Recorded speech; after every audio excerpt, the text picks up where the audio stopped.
Hard hitting vlogs. Hello दोस्तों, भाई जैसा कि आप जानते हैं कि भाई हॉट सब्जेक्ट आजकल है इलेक्शंस का।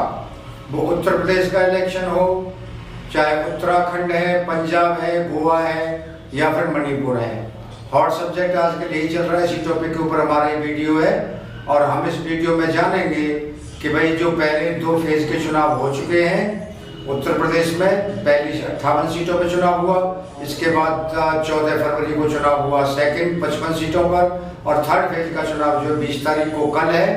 और इसी के ऊपर हम वीडियो बनाएंगे कि भाई ऊंट किस करवट बैठ रहा है और कौन जो है ये जो वोट की जो मशीन है ये किसका भाग्य चमकाने जा रही है और किसका भाग्य जो है ये चमकाने नहीं जा रही। इसी के ऊपर हम बात करेंगे। तो हमारे साथ हैं श्रीमान बुंदू खान साहब, उनसे हम बात करेंगे और वो उत्तर प्रदेश की राजनीति के भाई जानकार हैं, बल्कि हम यूं कहेंगे उत्तर प्रदेश की राजनीति के धुरंधर हैं। वो जानते हैं, अनुभव है उन्हें, भाई 20 चुनाव वो देख चुके हैं, इसीलिए आज हम उनसे बातचीत करेंगे। तो जनाब आपको बहुत बहुत धन्यवाद यहाँ आने के लिए। हाँ, तो आप बताइए उत्तर प्रदेश के जो पहले फेज में चुनाव हुए हैं 58 सीटों पर, आप उन सीटों में से किसको कितनी सीट देना चाह रहे हैं?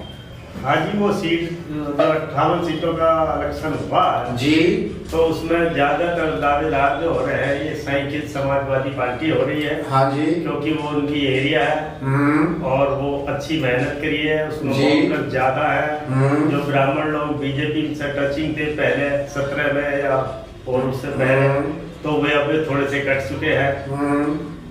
कोशिश में तो बीजेपी भी बहुत है, हर लोग ये जाते हैं, पार्टी दमदार है बीजेपी।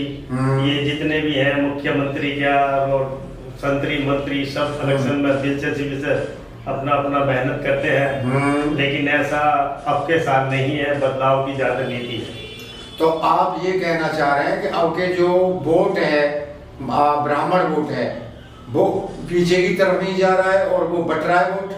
हाँ जी, वो वोट जो है बट रहा है। क्या इसके ऊपर कोई खास रीजन आपको पता चला हो या आप जानते हो कि ऐसा कौन सा रीजन हो सकता है? कहीं वो बिकरू कांड की बात तो नहीं कर रहे, इसमें विकास पांडे को इन्होंने गाड़ी पलट के मार दिया था जिसने पुलिस वालों की हत्या की थी, क्या उसके ऊपर ब्राह्मण बिक हुए हैं या कोई और कारण हो सकता है? नहीं, कारण तो वो भी हो सकता है। देखो, जात को तो हर आदमी मरता है, हाँ, सारी जाति एकलव्य तो नहीं होती है। हाँ जी, समझे जी। लेकिन ये है कि उसका भी कारण है, दुबे का भी, क्योंकि उसके साथ इन्होंने जो किया है वो एनकाउंटर दिखा दिया है। मीडिया वालों को भी दूसरा रास्ता बताया था, निकल कहीं से गए, भैंस आई नहीं आगे, इनके भैंस का बहाना ले दिया। पब्लिक भी आजकल ज्यादा समझदार हो गई है, इसलिए थोड़ा सा उसका ही फर्क पड़ सकता है। अच्छा, ये दूसरे फेज में जो 55 सीटों पर चुनाव हुआ है उसमें कुछ जिले ऐसे थे जिनमें पहले से ही समाजवादी पार्टी का होल्ड था, और आने वाला थर्ड फेज का जो चुनाव है 20 फरवरी को कल, उसमें भी बता रहे हैं कि करीब 9 जिले ऐसे हैं कि जिन पे समाजवादी पार्टी का होल्ड है और उसमें यादवों का जो परसेंटेज है वो ज्यादा है। तो क्या आप समझते हैं कि सेकंड फेज में और थर्ड फेज में जो 55 सीटों पर चुनाव हुआ था और कल 59 सीटों पर चुनाव है 59 पे, तो क्या आप समझते हैं कि भाई समाजवादी पार्टी यानी कि इन सीटों को छीनने जा रही है बीजेपी से जो उसने 2017 में जीती थी?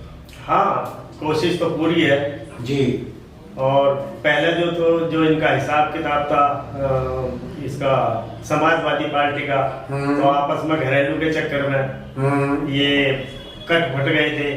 चचा भतीजों में नाराजगी हो गई थी, बुआ को इन्होंने साथ लिया, उससे भी वो खिलाफ हो गए थे कि अपनों को दूर कर रहे हैं और गैरों को मिला रहे हैं। कांग्रेस का भी इन्होंने गठबंधन लिया था, लेकिन वो भी कमजोर रहेगी। इनके दिमाग में यदि हम सब मिलजुल कर बीजेपी को पछाड़ देंगे, लेकिन उस टाइम बीजेपी का बहुत तकड़ा दमदार होड़ था, इसलिए वो ये कामयाब नहीं हुए।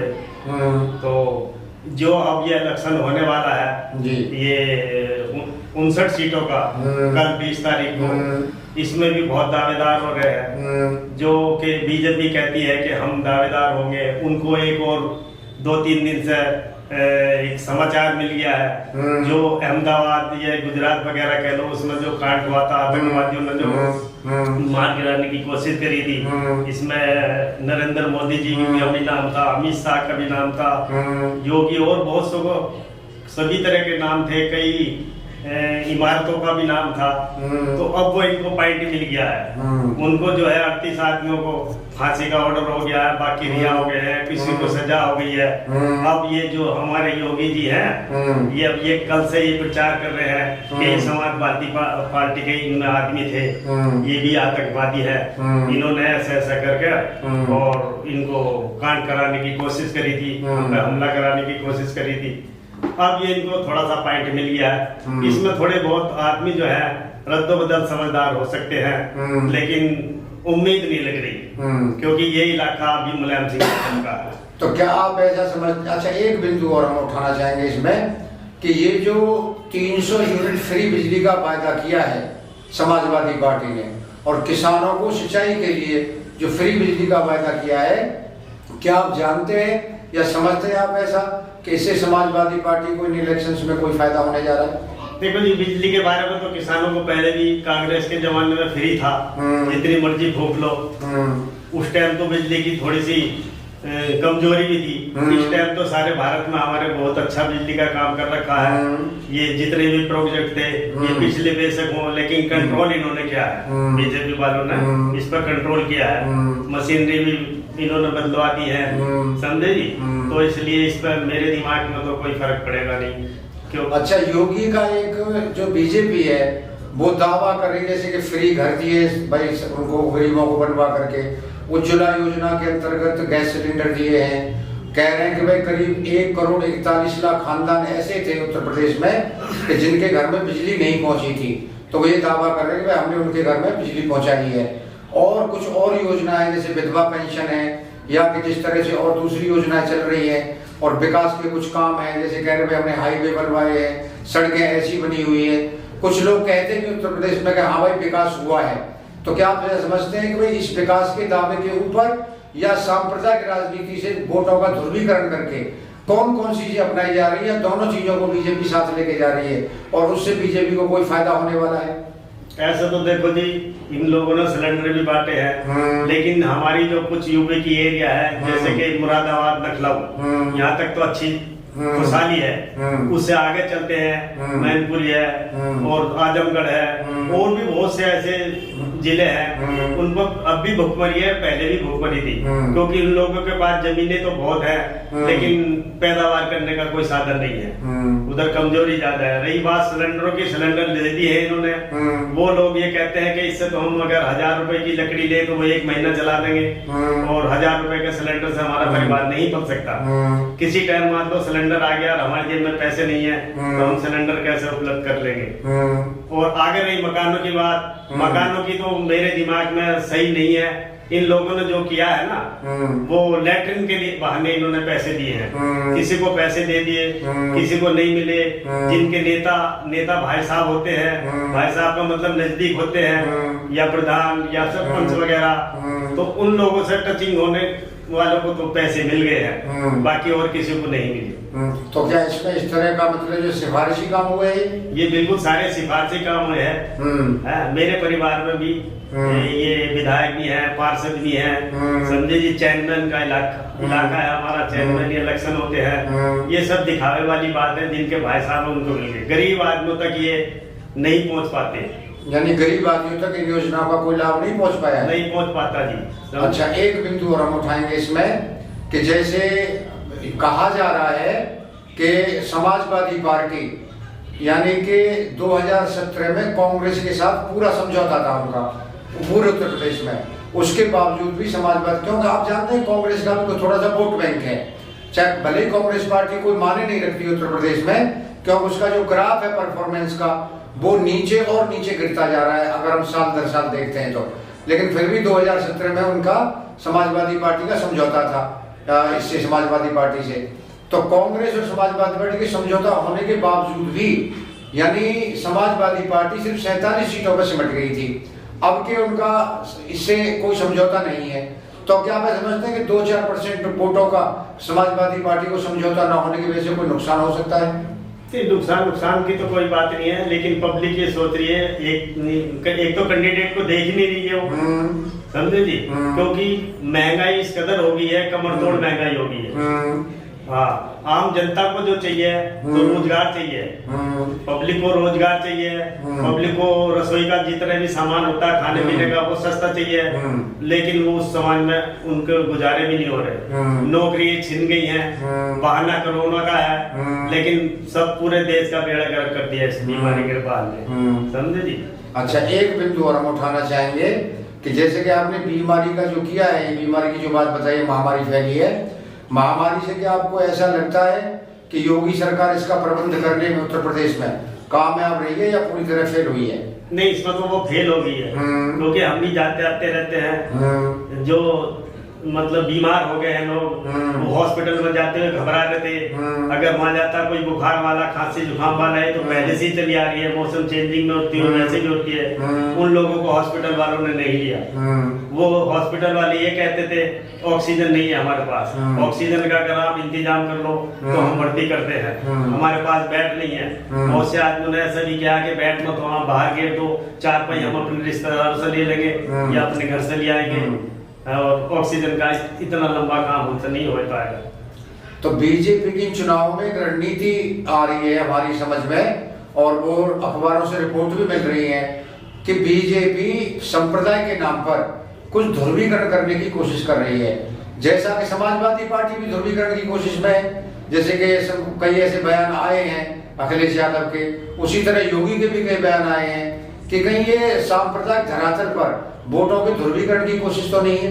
नहीं, कोशिश तो ये कर ही रहे हैं, सारे ही कर रहे हैं, क्योंकि ऐसा करते हैं, देखो जब ये जीत जाते हैं तो ये लोग बात किसी का भी काम करके राजी नहीं है, नेता के थ्रू ही काम होता है, जिनके अच्छे ताल्लुकात हैं तभी काम होते, नहीं तो नहीं होते हैं, तो ये ध्रुवीकरण तो चलता ही चलता है। पब्लिक भी चौकस ही हो गई है, आगे चल के ये दिखाई दे रहा है कि जब ये इलेक्शन हो जाएगा, 10 तारीख को रिजल्ट आएगा, तो हमें तो ऐसा लगता है कि कहीं लंगड़ी सरकार समाजवादी पार्टी की ना रह जाए। अगर वो लंगड़ी सरकार बन गई, लंगड़ी सरकार का मतलब ये है कि बहुमत से बन गई, तो ये पार्टी सारी कमजोर हो जाती हैं। बीजेपी का पहले भी आपने 2-3 राज्य में देखा है कि उनकी सरकार कम रह गई थी, वोटिंग कम रह गई थी, इलेक्शन वो कम रह गई थी, सीटें कम रह गई थी, लेकिन फिर भी उन्होंने अपनी सरकार बना ली। जैसे कि बॉम्बे में था, देखो सरकार का कोई मतलब नहीं था शिवसेना की सरकार बनने का, बस एक कांग्रेस ने थोड़ा सा साथ दे दिया, सरकार बन गई, उसकी भी काफी बस लंगड़ी कही जाती है, वो भी बड़ी मुश्किल से बची है। तो आप ये कहना चाह रहे हैं कि आपका जो अंदाजा है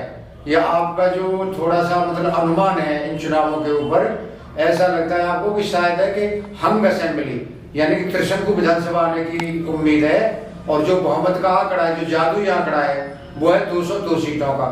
तो इस मैजिक नंबर तक कोई पार्टी नहीं पहुंच पा रही और त्रिशंकु विधानसभा आने की संभावना है। हाँ जी, हमें तो यही लगता है, हमने 2-4 विचार रखे हैं, हम यही सोचते हैं, क्योंकि अब तक जो इलेक्शन चल रहा है, ये तीसरा राउंड का भी इलेक्शन आएगा, तो इसमें ज्यादातर समाजवादी पार्टी के वोट ज्यादा है।